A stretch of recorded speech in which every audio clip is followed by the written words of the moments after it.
ಗಣಿನಾಡಲ್ಲಿ ಹೇಗಿದೆ ಗದ್ದುಗೆ ಗುದ್ದಾಟ? ಈ ಬಾರಿ ಯಾರ ಪಾಲಿಗೆ ಒಲಿಯಲಿದೆ ಎಂಪಿ ಪಟ್ಟ? ಹಾಲಿ ಸಂಸದರ ಬಗ್ಗೆ ಮತದಾರರು ಹೇಳೋದೇನು? ಬಳ್ಳಾರಿಯಲ್ಲಿ ಹೇಗಿದೆ ರಾಜಕೀಯ ಲೆಕ್ಕಾಚಾರ? ಇದೇ ಈ ಹೊತ್ತಿನ ವಿಶೇಷ ಮಹಾಭಾರತ ಮಹಾಸಂಗ್ರಾಮ. ನಾನು ಗುರುಪ್ರಸಾದ್.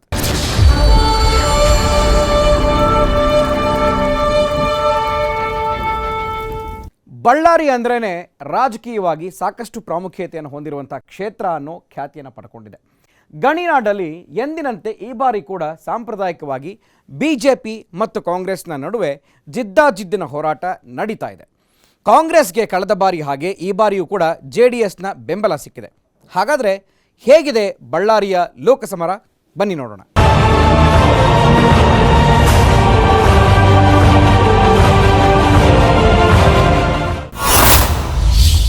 ಗಣಿನಾಡಿನಲ್ಲಿ ಹೇಗಿದೆ ಗದ್ದುಗೆಗಾಗಿ ಹೋರಾಟ? ಬಿಸಿಲಿನ ಹೊಡೆತದ ನಡುವೆಯೇ ರಾಜಕಾರಣಿಗಳ ಓಡಾಟ.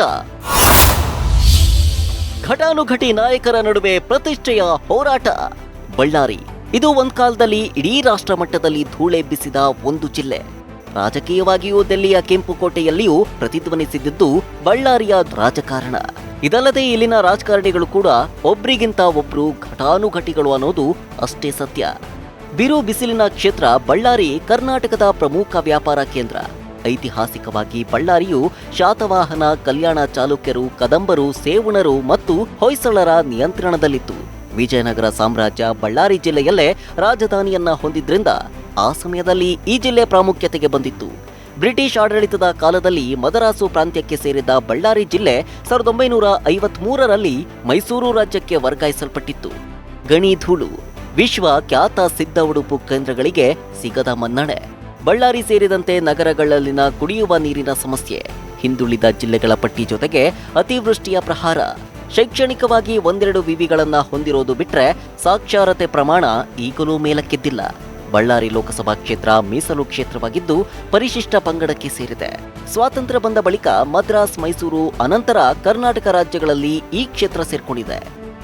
ಬಿಜೆಪಿಗೆ 2004ರಲ್ಲಿ ಮೊಟ್ಟ ಮೊದಲ ಬಾರಿಗೆ ಈ ಕ್ಷೇತ್ರದಲ್ಲಿ ಜಿ ಕರುಣಾಕರ ರೆಡ್ಡಿ ಅವರಿಗೆ ಜಯ ಲಭಿಸಿತ್ತು. 2009ರಲ್ಲಿ ಜಯಶಾಂತ, 2014ರಲ್ಲಿ ಬಿ ಶ್ರೀರಾಮುಲು ಅವರು ಸಂಸದರಾದರು. ರಾಜಮನೆತನದ MY ಘೋರ್ಪಡೆ, ಸೋನಿಯಾ ಗಾಂಧಿ, ಮಾಜಿ ಸಚಿವೆ ಬಸವರಾಜೇಶ್ವರಿ ಅವರಂತಹ ಕಾಂಗ್ರೆಸ್ ಮುಖಂಡರನ್ನ ಆರಿಸಿ ಗಳಿಸಿದ ಈ ಕ್ಷೇತ್ರ ಕಾಂಗ್ರೆಸ್ ಭದ್ರಕೋಟೆ ಎಂಬ ಮಾತನ್ನ ಗಣಿಧಣಿಗಳ ಕುಟುಂಬ ಅಳಿಸಿ ಹಾಕಿತ್ತು. ಬಳ್ಳಾರಿ ಕೋಟೆ ಮೇಲೆ ಕೇಸರಿ ಬಾವುಟ ಹಾರಾಟ ಕಂಡಿತ್ತು. ಆದರೆ 2018ರಲ್ಲಿ ಪರಿಸ್ಥಿತಿ ಬದಲಾಗಿತ್ತು. ಕಾಂಗ್ರೆಸ್ ಮತ್ತೊಮ್ಮೆ ತನ್ನ ಹಿಡಿತ ಸಾಧಿಸಿದೆ. ನಮಸ್ಕಾರ ವೀಕ್ಷಕರೇ. ಲೋಕಸಭಾ ಚುನಾವಣಾ ಕಾವು ಈಗ ಅಷ್ಟೇ ಜಾಸ್ತಿ ಆಗ್ತಾ ಇದೆ. 18ನೇ ತಾರೀಕು ಮತ್ತು 23ನೇ ತಾರೀಕು ಮತದಾನ ಕರ್ನಾಟಕದಲ್ಲಿ 1 ಹಾಗೂ 2ನೇ ಹಂತದಲ್ಲಿ ನಡೀತಾ ಇದೆ. ಎಲ್ಲರೂ ಕೂಡ ಸಾಕಷ್ಟು ಕುತೂಹಲದಿಂದ ಕಾಯ್ತಾ ಇದ್ದಾರೆ, ಯಾರು ನಮ್ಮ ಕ್ಷೇತ್ರದಲ್ಲಿ ವಿನ್ ಆಗ್ತಾರೆ, ಕರ್ನಾಟಕದಿಂದ ಯಾರೆಲ್ಲ ಲೋಕಸಭೆಗೆ ಆಯ್ಕೆಯಾಗಿ ಹೋಗ್ತಾರೆ ಅಂತ. ಇವತ್ತು ಬಳ್ಳಾರಿ ಲೋಕಸಭಾ ಕ್ಷೇತ್ರದ ವಿವರಣೆಯನ್ನು ತೆಗೆದುಕೊಳ್ಳೋಣ. ಬಳ್ಳಾರಿ ಲೋಕಸಭಾ ಕ್ಷೇತ್ರ ಅಂದರೆ ಅದು ಕೂಡ ಜಿದ್ದಾಜಿದ್ದಿನ ಹೋರಾಟ. ಕಾಂಗ್ರೆಸ್ ಹಾಗೂ BJP, ರೆಡ್ಡಿಗಳ ನಾಡು, ಹೀಗೆಲ್ಲ ಬೇರೆ ಬೇರೆ ಹೆಸರುಗಳಿಂದ ಕರೆಸ್ಕೊಳ್ಳುವಂಥ ಬಳ್ಳಾರಿಯಲ್ಲಿ ಸೋನಿಯಾ ಗಾಂಧಿ ಕೂಡ ಸ್ಪರ್ಧೆಯನ್ನು ಒಡ್ಡಿದ್ರು. ಹಾಗಿದ್ಮೇಲೆ ಈ ಒಂದು ನೆಲದಲ್ಲಿ ಯಾವ ರೀತಿಯ ಫಲಿತಾಂಶಗಳು ಬಂದಿದ್ವು ನೋಡೋಣ. 2014ರಲ್ಲಿ ಲೋಕಸಭಾ ಚುನಾವಣೆ ಹೇಗಿತ್ತು ಬಳ್ಳಾರಿಯ ಲೋಕಸಭಾ ಕ್ಷೇತ್ರದಲ್ಲಿ ನೋಡೋಣ. ಒಟ್ಟು ಮತದಾರರ ಸಂಖ್ಯೆ ಈ ಕ್ಷೇತ್ರದಲ್ಲಿ 14,87,945. ಚಲಾವಣೆಯಾಗಿದ್ದಂತಹ ಮತಗಳು 2014ರಲ್ಲಿ 10,45,913. 2018ರಲ್ಲಿ ಬಳ್ಳಾರಿಯಲ್ಲಿ ಮತ್ತೊಂದು ಚುನಾವಣೆ ನಡೆಯುತ್ತೆ ಲೋಕಸಭೆಗೆ, ಅದು ಉಪಚುನಾವಣೆಗೆ. ಬಳ್ಳಾರಿ ಲೋಕಸಭಾ ಕ್ಷೇತ್ರದಲ್ಲಿ ಆಗ ಇದ್ದಂತಹ ಮತದಾರರ ಸಂಖ್ಯೆ 17,13,376. ಹಾಗೆಯೇ ಚಲಾವಣೆಯಾಗಿದ್ದಂತಹ ಮತಗಳು 10,47,290 ಮತಗಳು ಉಪಚುನಾವಣೆಯಲ್ಲಿ ಚಲಾವಣೆ ಕಾಣ್ತವೆ. 2014ರ ಲೋಕಸಭಾ ಚುನಾವಣೆಯ ಫಲಿತಾಂಶದ ಕಡೆ ನಾವು ಒಂದು ಸ್ವಲ್ಪ ಗಮನ ಬೀರೋಣ. ವಿಜೇತ ಅಭ್ಯರ್ಥಿ BJPಯಿಂದ ಸ್ಪರ್ಧೆ ಮಾಡಿದಂತಹ ಬಿ ಶ್ರೀರಾಮುಲು, ಇವರು ಪಡೆದುಕೊಂಡಂತಹ ಮತಗಳು 5,34,406. ಪರಾಜಿತ ಅಭ್ಯರ್ಥಿ ಕಾಂಗ್ರೆಸ್ನಿಂದ NY ಹನುಮಂತಪ್ಪ ಸ್ಪರ್ಧೆ ಮಾಡಿರ್ತಾರೆ. ಸೊ ಇವರು ಪಡೆದುಕೊಂಡಂತಹ ಮತಗಳು 4,49,262. ಇನ್ನು JDSನಿಂದ R ರವಿನಾಯಕ್ ಸ್ಪರ್ಧೆ ಮಾಡಿರ್ತಾರೆ. ಇವರು ಪಡೆದುಕೊಂಡಂತಹ ಮತಗಳು 12,613 ಮತಗಳನ್ನು ಪಡ್ಕೊಳ್ತಾರೆ. ಗೆಲುವಿನ ಅಂತರ ನೋಡೋಣ ಕಾಂಗ್ರೆಸ್ ಹಾಗೆ ಬಿಜೆಪಿಗೆ ಮಧ್ಯೆಯೇ ಎಷ್ಟಿದೆ ಅಂತ.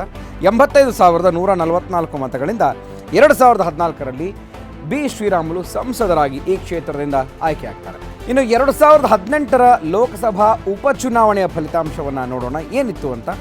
ಇನ್ನು ಇಲ್ಲಿ ಬದಲಾವಣೆ ಅನ್ನೋ ಹಾಗೆ ಕಾಂಗ್ರೆಸ್ನಿಂದ ಸ್ಪರ್ಧೆ ಮಾಡಿದಂತಹ VS ಉಗ್ರಪ್ಪ ಇಲ್ಲಿ ಜಯಭೇರಿಯನ್ನು ಬಾರಿಸ್ತಾರೆ. ಅವರು ಪಡೆದುಕೊಂಡಂತಹ ಮತಗಳು 6,28,365 ಮತಗಳನ್ನು ಪಡ್ಕೊಳ್ತಾರೆ. ಪರಾಜಿತ ಅಭ್ಯರ್ಥಿ ಜೆ ಶಾಂತ ಬಿಜೆಪಿಯಿಂದ ಸ್ಪರ್ಧೆ ಮಾಡುತ್ತಾರೆ. ಅವರು ಪಡ್ಕೊಂಡಂಥ ಮತಗಳು 3,85,204. ಇನ್ನು ಸ್ವತಂತ್ರ ಅಭ್ಯರ್ಥಿಯಾಗಿ ಸ್ಪರ್ಧೆ ಮಾಡಿದಂತಹ ಡಾಕ್ಟರ್ TR ಶ್ರೀನಿವಾಸ್ ಇಲ್ಲಿ 13,714 ಮತಗಳನ್ನು ಪಡ್ಕೊಂಡಿದ್ದಾರೆ. ಗೆಲುವಿನ ಅಂತರವನ್ನು ನೋಡೋಣ. ಒಂದು ಹ್ಯೂಜ್ ಡಿಫ್ರೆನ್ಸ್ ಅಂತಲೇ ಹೇಳಬಹುದು. 2,43,161 ಮತಗಳ ಅಂತರದಿಂದ ಕಾಂಗ್ರೆಸ್ನ VS ಉಗ್ರಪ್ಪ ಮೊದಲ ಬಾರಿಗೆ ಇಲ್ಲಿ ಸಂಸದರಾಗಿ ಆಯ್ಕೆ ಆಗ್ತಾರೆ. 2018ರಲ್ಲಿ ಪಿಕ್ಚರ್ ಬದಲಾಯಿಸಿದ ದೋಸ್ತಿಗಳು. ಡಿಕೆ ಎಂಟ್ರಿಯಿಂದ ಚಿತ್ರಣವೇ ಉಲ್ಟಾ ಪಲ್ಟಾ. 2018ರಲ್ಲಿ ನಡೆದ ಉಪಚುನಾವಣೆಯಲ್ಲಿ ಬಿಜೆಪಿ ಮತ್ತು ಮೈತ್ರಿಯ ನಡುವೆ ದೊಡ್ಡ ಮಟ್ಟದ ಹೋರಾಟವೇ ನಡೆಯಿತು. ದೋಸ್ತಿ ಕಡೆಯಿಂದ ಅಖಾಡಕ್ಕೆ ಬಂದ ಉಗ್ರಪ್ಪಗೆ ಸಾಥ್ ಕೊಟ್ಟಿದ್ದ ಪ್ರತಿಷ್ಠೆಯಾಗಿ ತೆಗೆದುಕೊಂಡು ಗೆಲ್ಲುವಲ್ಲಿ ಯಶಸ್ವಿಯಾಗಿದ್ರು. ಅಲ್ಲದೆ ಬಹುತೇಕ ಎಲ್ಲಾ ಕಡೆಯೂ ಹೆಚ್ಚೆಚ್ಚು ಮತ ಪಡೆಯುವಲ್ಲಿ ಯಶಸ್ವಿಯಾಗಿದ್ರು. ಇನ್ನು ಬಳ್ಳಾರಿ ಲೋಕಸಭಾ ಕ್ಷೇತ್ರದ ವಿಧಾನಸಭಾ ಕ್ಷೇತ್ರಗಳ ಮತಗಳ ಹಂಚಿಕೆಯನ್ನು ನೋಡೋಣ. ಯಾವ್ಯಾವ ಕ್ಷೇತ್ರಗಳಿಂದ ಎಷ್ಟೆಷ್ಟು ಮತಗಳು ಯಾವ ಅಭ್ಯರ್ಥಿ ಪರವಾಗಿ ಬಂದಿದೆ ಅಂತ. ಇನ್ನು ಮೊದಲನೇ ಕ್ಷೇತ್ರ ಹಡಗಲಿಯಿಂದ 70,598 ಮತಗಳು VS ಉಗ್ರಪ್ಪ ಪರವಾಗಿ ಬಂದಿದ್ದಾವೆ. ಹಾಗೆಯೇ 39,179 ಮತಗಳು ಜೆ ಶಾಂತ ಪರವಾಗಿ ಅಂದರೆ ಬಿಜೆಪಿ ಅಭ್ಯರ್ಥಿ ಪರವಾಗಿ ಬಂದಿದ್ದಾವೆ. ಹಗರಿಬೊಮ್ಮನಹಳ್ಳಿ ಕ್ಷೇತ್ರದಿಂದ 83,364 ಮತಗಳು ಕಾಂಗ್ರೆಸ್ಸಿಗೆ ಬಂದರೆ 53,102 ಮತಗಳು ಬಿಜೆಪಿ ಪರವಾಗಿ ಬಂದಿದ್ದಾವೆ.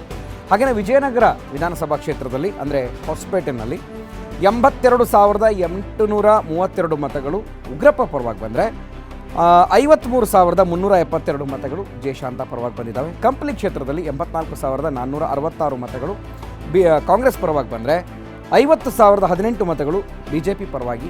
ಬಳ್ಳಾರಿ ರೂರಲ್ ಬಳ್ಳಾರಿ ಗ್ರಾಮಾಂತರದಲ್ಲಿ 83,918 ಮತಗಳು ಉಗ್ರಪ್ಪ ಪರವಾಗಿ ಬಂದರೆ 50,663 ಮತಗಳು ಜೆ ಶಾಂತ ಪರವಾಗಿ ಬಂದಿದ್ದಾವೆ. ಇನ್ನು ಬಳ್ಳಾರಿ ನಗರ ವಿಧಾನಸಭಾ ಕ್ಷೇತ್ರದಲ್ಲಿ 72,288 ಮತಗಳು ಕಾಂಗ್ರೆಸ್ಸಿಗೆ ಬಂದರೆ 48,565 ಮತಗಳು ಬಿಜೆಪಿ ಪರವಾಗಿ. ಸಂಡೂರು ವಿಧಾನಸಭಾ ಕ್ಷೇತ್ರದಿಂದ 85,140 ಮತಗಳು ಕಾಂಗ್ರೆಸ್ಸಿಗೆ ಬಂದರೆ 46,465 ಮತಗಳು ಬಿಜೆಪಿ ಪರವಾಗಿದ್ದಾವೆ. ಇನ್ನು ಕೂಡ್ಲಗಿ ವಿಧಾನಸಭಾ ಕ್ಷೇತ್ರದಿಂದ 65,557 ಮತಗಳು ಕಾಂಗ್ರೆಸ್ ಅಭ್ಯರ್ಥಿ VS ಉಗ್ರಪ್ಪ ಪರವಾಗಿ ಬಂದರೆ 43,528 ಮತಗಳು ಬಿಜೆಪಿ ಅಭ್ಯರ್ಥಿ ಜೆ ಶಾಂತ ಪರವಾಗಿ ಬಂದಿದ್ದಾರೆ. ಇದು ಪ್ರೆಸೆಂಟ್ ಆದ್ರೆ ಪಾಸ್ಟ್ ಕೂಡ ಹೀಗೆ ರೋಚಕವಾಗಿತ್ತು. ಕರ್ನಾಟಕ ರಾಜ್ಯದಲ್ಲಿ 1977ರಲ್ಲಿ ಕಾಂಗ್ರೆಸ್ಸಿನ KS ವೀರಭದ್ರಪ್ಪ ಅವರು ಜಯ ಸಾಧಿಸಿದ್ರು. 1999ರಲ್ಲಿ ಕಾಂಗ್ರೆಸ್ಸಿನ ಮಾಜಿ ಅಧ್ಯಕ್ಷೆ ಸೋನಿಯಾ ಗಾಂಧಿ ಅವರು ಬಿಜೆಪಿಯ ಸುಷ್ಮಾ ಸ್ವರಾಜ್ ಅವರನ್ನ ಸೋಲಿಸಿ ಗೆಲುವು ಸಾಧಿಸಿದ್ದನ್ನ ಮರೆಯುವಂತಿಲ್ಲ.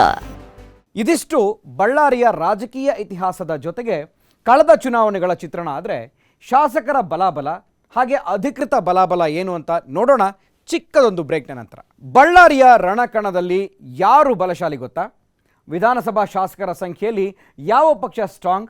ಹಾಗೇನೆ ಈ ಬಾರಿ ಅಖಾಡದಲ್ಲಿರುವ ಅಭ್ಯರ್ಥಿಗಳ ಪ್ಲಸ್ ಅಂಡ್ ಮೈನಸ್ ಏನು ಅಂತ ನೋಡೋಣ ಬನ್ನಿ. ರೆಡ್ಡಿಗಳ ಕಂಟ್ರೋಲ್ನಲ್ಲಿ ಎದ್ದ ಕಮಲ ಕೋಟೆ ಇದು.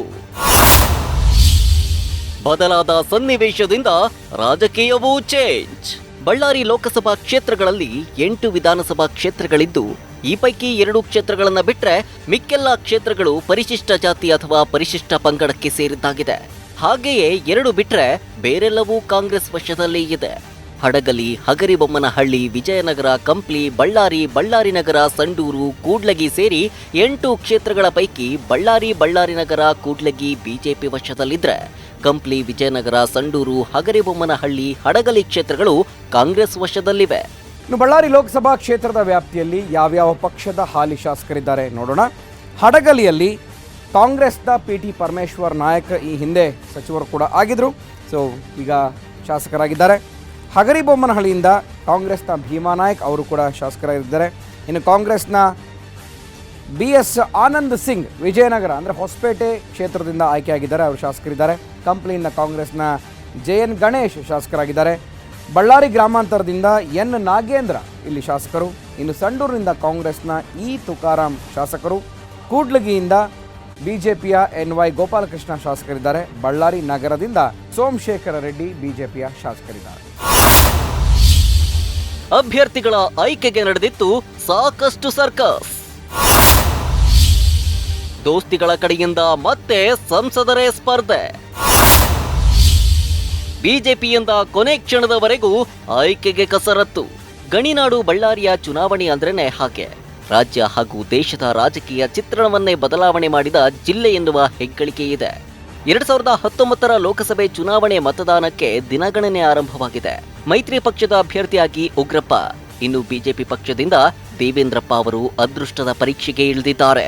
2019ರಲ್ಲಿ ಲೋಕಸಭಾ ಕ್ಷೇತ್ರದ ಅಧಿಕೃತ ಹುರಿಯಾಳುಗಳು ಯಾರಿದ್ದಾರೆ ನೋಡೋಣ. ಬಿಜೆಪಿಯಿಂದ ದೇವೇಂದ್ರಪ್ಪಗೆ ಇಲ್ಲಿ ಟಿಕೆಟ್ ಅನ್ನು ಕೊಡಲಾಗಿದೆ.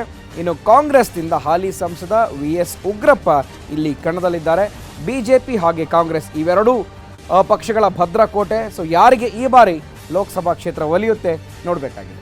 ಗಣಿನಾಡು ಬಳ್ಳಾರಿಯಲ್ಲಿ ಬಿಜೆಪಿಯ ಪ್ರಾಬಲ್ಯ ಕುಸಿದಿದೆ. 2009ರಲ್ಲಿ ಜಯಶಾಂತ, 2014ರ ಚುನಾವಣೆಯಲ್ಲಿ ಬಿ ಶ್ರೀರಾಮುಲು ಗೆಲುವು ಸಾಧಿಸಿದ್ರು.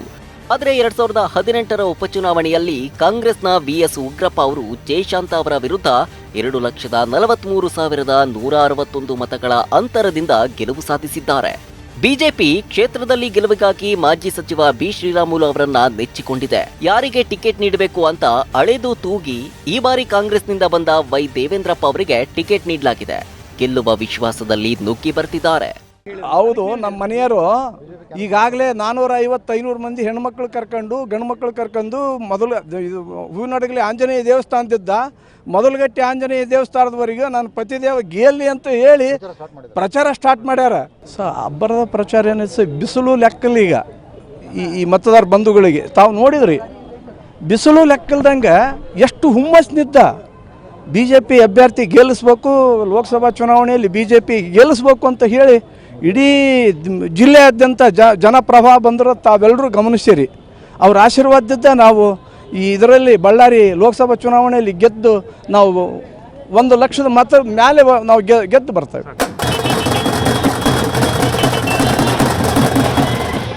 ಮತ್ತೊಂದು ಕಡೆ ಮೈತ್ರಿ ಅಭ್ಯರ್ಥಿಯಾಗಿ ಕಣಕ್ಕಿಳಿದಿರೋ VS ಉಗ್ರಪ್ಪ ಅವರಿಗಿರುವ ಮೊದಲ ಪ್ಲಸ್ ಪಾಯಿಂಟ್ ಅಂದ್ರೆ ಜಿಲ್ಲೆಯ 9 ವಿಧಾನಸಭಾ ಕ್ಷೇತ್ರಗಳಲ್ಲಿ 6 ಕಡೆ ಕಾಂಗ್ರೆಸ್ ಶಾಸಕರಿರೋದು ಮತ್ತು 2 MLC ಮತ್ತು ಓರ್ವ ರಾಜ್ಯಸಭಾ ಸದಸ್ಯರು ಕಾಂಗ್ರೆಸ್ನವರೇ ಇರೋದು. ಇವರೆಲ್ಲರೂ ಅಂದುಕೊಂಡಂತೆ ಕೆಲಸ ಮಾಡಿದ್ರೆ ಉಗ್ರಪ್ಪನವರಿಗೆ ಪ್ಲಸ್ ಆಗಲಿದೆ ಅನ್ನೋದು ಕಾಂಗ್ರೆಸ್ ಹಾಗೂ ಮೈತ್ರಿ ಸರ್ಕಾರದ ಲೆಕ್ಕಾಚಾರ. ರಾಜ್ಯದಲ್ಲಿ ಮತ್ತು ಬಳ್ಳಾರಿನಲ್ಲಿ ಕಾಂಗ್ರೆಸ್ಸಿನ ಮಿತ್ರ ಪಕ್ಷಗಳ ಪರವಾದಂಥ ಅಲೆ ಗಾಳಿ ಇವತ್ತು ಬೀಸ್ತಾ ಇದೆ. ಬಹುಶಃ ಅದಕ್ಕೆ ಸಾಕ್ಷಿ ಇವತ್ತೇನು ನಾಮಿನೇಷನನ್ನು ನಾನು ದಾಖಲು ಮಾಡತಕ್ಕಂಥ ಸಂದರ್ಭದಲ್ಲಿ ಜನರ ಏನು ಇವತ್ತು ಬೆಂಬಲ ಸಿಕ್ಕಿದೆ ಅದೇ ಸಾಕ್ಷಿ ಅಂಥೇಳಿ ನಾನಂತೂ ಭಾವಿಸಿದ್ದೇನೆ. ಜನ ಇವತ್ತು ಪ್ರಜಾಪ್ರಭುತ್ವವನ್ನು ಸಂವಿಧಾನವನ್ನು ಉಳಿಸ್ತಕ್ಕಂಥ ದೃಷ್ಟಿಯಿಂದ ಕಾಂಗ್ರೆಸ್ಸಿನ ಮಿತ್ರ ಪಕ್ಷಗಳನ್ನು ಅಧಿಕಾರಕ್ಕೆ ತರಬೇಕು ಅನ್ನುವಂಥ ಹಿನ್ನೆಲೆಯಲ್ಲಿ ನನಗೆ ಪೂರ್ಣ ವಿಶ್ವಾಸ ಇದೆ. ಬಳ್ಳಾರಿಯ ಜನ ಅತ್ಯಂತ ಪ್ರಬುದ್ಧರು, ವಿಚಾರವಂತರು.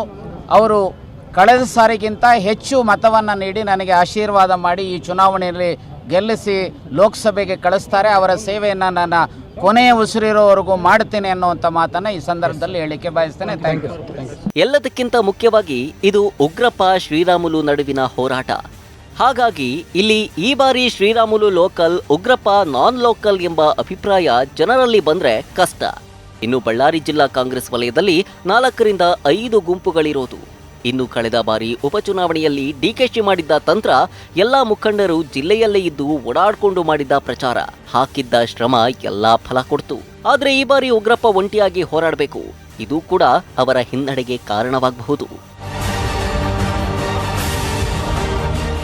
ಹಾಗಿದ್ರೆ ಬಳ್ಳಾರಿಯ ಹಾಲಿ ಶಾಸಕರು ಬಳ್ಳಾರಿಗೆ ಕೊಟ್ಟಿದ್ದೇನು, ಜೊತೆಗೆ ಬಳ್ಳಾರಿಯ ಲೋಕಸಭಾ ಚುನಾವಣೆಯಲ್ಲಿ ಮತದಾನ ಮಾಡಲಿರುವ ಮತದಾರರು ಎಷ್ಟು ಸಂಖ್ಯೆಯಲ್ಲಿದ್ದಾರೆ, ಈ ಜಾತಿ ಲೆಕ್ಕಾಚಾರ ಹೇಗಿದೆ ಅಂತಾನು ನೋಡೋಣ ಮತ್ತೊಂದು ವಿರಾಮದ ನಂತರ. ಕಳೆದ ಬಾರಿಯ ಉಪಚುನಾವಣೆಯಲ್ಲಿ ಗೆದ್ದ ಉಗ್ರಪ್ಪ ಬಗ್ಗೆ ಸಾಕಷ್ಟು ನಿರೀಕ್ಷೆ ಇತ್ತು ಬಳ್ಳಾರಿ ಜನತೆಗೆ.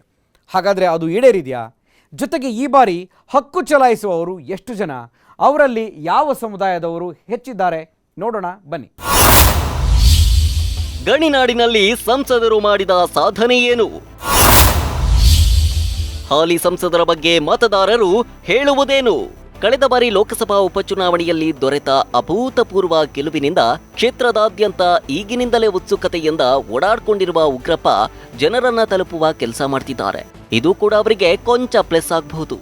ಇನ್ನು ಮತ್ತೊಂದು ಗೆಲುವಿಗಾಗಿ ಕ್ಷೇತ್ರದಲ್ಲಿ ಈ 4 ತಿಂಗಳ ಅವಧಿಯಲ್ಲಿ ವಿವಿಧ ಅಭಿವೃದ್ಧಿ ಕೆಲಸಗಳತ್ತ ಗಮನ ಹರಿಸಿರೋದು ಮತ್ತೊಂದು ಕಡೆ ಕೊಂಚ ಕೈ ಹಿಡಿಯುತ್ತೆ ಅನ್ನೋ ಮಾತಿದೆ. ಜೊತೆಗೆ ಹಾಲಿ ಸಂಸದ VS ಉಗ್ರಪ್ಪ ನೀಡಿದ ಸಂಸದರಾಗಿ ಕೆಲ ತಿಂಗಳುಗಳೇ ಕಳೆದಿವೆ. ನೀಡಿದ ಭರವಸೆ ಮತ್ತು ಮಾಡಿದ ಕೆಲಸ ಕಾರ್ಯಗಳು, ಆಗಿರಬೇಕಿರುವ ಕೆಲಸಗಳು. ಬಳ್ಳಾರಿ ಜಿಲ್ಲೆಯಲ್ಲಿ ಗ್ರಾಮಾಂತರ ಪ್ರದೇಶಗಳಲ್ಲಿ ಕುಡಿಯುವ ನೀರಿಗೆ ಮೊದಲ ಆದ್ಯತೆ. ಹೊಸಪೇಟೆ ಭಾಗವನ್ನ ವಿಜಯಪುರ ಜಿಲ್ಲೆಯನ್ನಾಗಿ ಮಾಡಬೇಕೆಂಬ ಕೂಗಿಗೆ ಉಗ್ರಪ್ಪ ಸಂಸದರಾದ್ರೆ ಮಾಡಿಕೊಡಲಾಗುವುದು ಎಂಬ ಭರವಸೆ.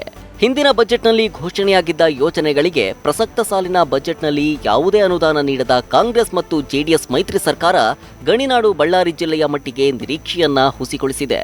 ಕೂಲಿ ಕಾರ್ಮಿಕರ ಆರೋಗ್ಯ ಸಮಸ್ಯೆಗೆ ಪರಿಹಾರ ಸಿಕ್ಕಿಲ್ಲ. ಮರಳು ಗಣಿಗಾರಿಕೆ, ಅಕ್ರಮ ಮದ್ಯ ಮಾರಾಟ ಸಮಸ್ಯೆ ಇನ್ನೂ ಬಗೆಹರಿದಿಲ್ಲ. ತುಂಗಾಭದ್ರಾ ನದಿ ಹರಿದ್ರೂ ಕ್ಷೇತ್ರದ ಹಲವೆಡೆ ಕುಡಿಯುವ ನೀರಿನ ಸಮಸ್ಯೆ ಉಲ್ಬಣವಾಗಿದೆ. ಇದು ಲೋಕಸಭಾ ಚುನಾವಣೆಯ ಮೇಲೆ ವ್ಯತಿರಿಕ್ತ ಪರಿಣಾಮ ಬೀರಲಿದೆ. ಬಳ್ಳಾರಿಯಲ್ಲಿ ಜಾತಿ ಲೆಕ್ಕಾಚಾರ ಎಷ್ಟು ಮುಖ್ಯ? ಯಾವ ಸಮುದಾಯದ ಮತ ಇಲ್ಲಿ ಪ್ರಾಮುಖ್ಯ? ಕ್ಷೇತ್ರ ವಿಂಗಡಣೆಯ ನಂತರ ಸಿರಗುಪ್ಪ ವಿಧಾನಸಭಾ ಕ್ಷೇತ್ರ ಕೊಪ್ಪಳ ಲೋಕಸಭಾ ಕ್ಷೇತ್ರಕ್ಕೆ ಸೇರಿದ್ರೆ, ಕೊಪ್ಪಳದಲ್ಲಿದ್ದ ವಿಜಯನಗರ ಕ್ಷೇತ್ರ ಬಳ್ಳಾರಿ ಲೋಕಸಭಾ ಕ್ಷೇತ್ರಕ್ಕೆ ಬಂದಿದೆ. ವಾಲ್ಮೀಕಿ ನಾಯಕ ಜನಾಂಗ ಕುರುಬರು ಇಲ್ಲಿ ನಿರ್ಣಾಯಕ ಪಾತ್ರ ವಹಿಸುತ್ತಾರೆ. ಮಿಕ್ಕಂತೆ ಲಿಂಗಾಯತ, ಪರಿಶಿಷ್ಟ ಜಾತಿ, ಅಲ್ಪಸಂಖ್ಯಾತರು ಸಮಾನ ಅವಕಾಶವನ್ನ ಹೊಂದಿದ್ದಾರೆ. 2019 ಲೋಕಸಭಾ ಕ್ಷೇತ್ರದ ಅಂಕಿ ಅಂಶಗಳ ವಿವರಗಳನ್ನು ನೋಡೋಣ. ಬಳ್ಳಾರಿ ಲೋಕಸಭಾ ಕ್ಷೇತ್ರಕ್ಕೆ ಒಟ್ಟು 8 ವಿಧಾನಸಭಾ ಕ್ಷೇತ್ರಗಳು ಒಳಪಡ್ತವೆ. ಪುರುಷ ಮತದಾರರ ಸಂಖ್ಯೆ 9,62,950. ಮಹಿಳಾ ಮತದಾರರು 9,71,459. ಇತರೆ ಮತದಾರರು 260 ಸಂಖ್ಯೆಯಲ್ಲಿದ್ದಾರೆ. ಒಟ್ಟು ಮತಗಳನ್ನು ಎಣಿಸಿ ನೋಡಿದಾಗ 19,34,669 ಮತದಾರರು ಈ ಲೋಕಸಭಾ ಕ್ಷೇತ್ರದ ವ್ಯಾಪ್ತಿಗೆ ಒಳಪಡ್ತಾರೆ. ಅದು ದೊಡ್ಡ ಲೆಕ್ಕಾಚಾರ. ಅದರ ಜೊತೆಗೆ ಜಿದ್ದಾಜಿದ್ದಿನ ಕಣ. ಈ ಬಾರಿ ಯಾರು ಗೆಲ್ತಾರೆ ಅನ್ನುವಂತಹ ನಿರೀಕ್ಷೆ, ಕುತೂಹಲ ಕೂಡ ಸಾಕಷ್ಟಿದೆ. ಬಳ್ಳಾರಿ ಲೋಕಸಭಾ ಕ್ಷೇತ್ರದ ಜಾತಿವಾರು ವಿಂಗಡಣೆ, ಮತಗಳು ಯಾವ್ಯಾವ ರೀತಿ ಆಗುತ್ತೆ ಅನ್ನುವಂಥದ್ದು ನೋಡೋಣ. ಯಾಕೆಂದರೆ ಜಾತಿ ಕೂಡ ನಿರ್ಣಾಯಕ ಆಗುತ್ತೆ ಈ ಒಂದು ಲೋಕಸಭೆ ಎಲೆಕ್ಷನ್ನಲ್ಲಿ ಅಂತ. ಪರಿಶಿಷ್ಟ ಪಂಗಡದ 4 ಲಕ್ಷ ಮತದಾರಿದ್ದಾರೆ. ಪರಿಶಿಷ್ಟ ಜಾತಿಯ 3,60,000 ಮತದಾರಿದ್ದಾರೆ. ಲಿಂಗಾಯತ ಸಮುದಾಯದ 3,10,000 ಮತಗಳಿದ್ದಾವೆ. ಮುಸ್ಲಿಂ ಸಮುದಾಯದ 2,40,000 ಮತಗಳು. ಕುರುಬ ಸಮುದಾಯದ 1,50,000. ರೆಡ್ಡಿ ಜನಾಂಗದ 1,20,000 ಮತಗಳಿದ್ದಾವೆ. ಕ್ರೈಸ್ತ ಸಮುದಾಯದ 1,10,000 ಮತಗಳು ಮತ್ತು ಇತರೆ ಮತಗಳು 30,000 ಸಂಖ್ಯೆಯಲ್ಲಿ ಮತದಾರಿದ್ದಾರೆ. ಒಟ್ಟಾರೆ ಹತ್ತಿರ 18 ಲಕ್ಷದ ಮತದಾರರನ್ನ ಹೊಂದಿರೋ ಬಹುದೊಡ್ಡ ಕ್ಷೇತ್ರ ಬಳ್ಳಾರಿ ಲೋಕಸಭಾ ಕ್ಷೇತ್ರವಾಗಿದ್ದು, ಇಂಥ ಐತಿಹಾಸಿಕ ಕ್ಷೇತ್ರದಲ್ಲಿ ಈ ಬಾರಿಯೂ ಶ್ರೀರಾಮುಲು ಪಡೆಯನ್ನ ಸೋಲಿಸಬೇಕು ಅಂತ ಮೈತ್ರಿ ಪಡೆ ಕಸರತ್ತು ನಡೆಸುತ್ತಿದೆ. ಇತ್ತ ಕೈಪಡೆ ಪಾಲಾಗಿರುವ ಕ್ಷೇತ್ರವನ್ನ ಮರಳಿ ಪಡೆಯಲು ಶ್ರೀರಾಮುಲು, ಯಡಿಯೂರಪ್ಪ ರಣತಂತ್ರ ರೂಪಿಸುತ್ತಿದ್ದಾರೆ. ಅಂತಿಮವಾಗಿ ವಿಜಯಮಾಲೆ ಯಾರ ಕೊರಳಿಗೆ ಬೀಳುತ್ತೆ ಅನ್ನೋದನ್ನ ಚುನಾವಣೆವರೆಗೂ ನೀವೆಲ್ಲ ಕಾಯಲೇಬೇಕಿದೆ. ಇದಿಷ್ಟು ಸದ್ಯಕ್ಕೆ ಬಳ್ಳಾರಿಯ ಓವರಾಲ್ ಚಿತ್ರಣ. ಆದರೆ ಇದರ ರಿಸಲ್ಟ್ ಗೊತ್ತಾಗೋದು ಮಾತ್ರ ಮೇ 23ಕ್ಕೆ ಬರುವ ಫಲಿತಾಂಶದಿಂದ ಅನ್ನೋದು ಮಾತ್ರ ಅಷ್ಟೇ ಸತ್ಯ. ಇದು ಈ ಹೊತ್ತಿನ ವಿಶೇಷ. ನಂಬಿಕೆ ಹಾಗೂ ವಿಶ್ವಾಸಾರ್ಹ ನ್ಯೂಸ್ಗಾಗಿ ನೋಡ್ತಾರಿ TV5. ಇದು ವಾಸ್ತವದ ಪ್ರತಿರೂಪ.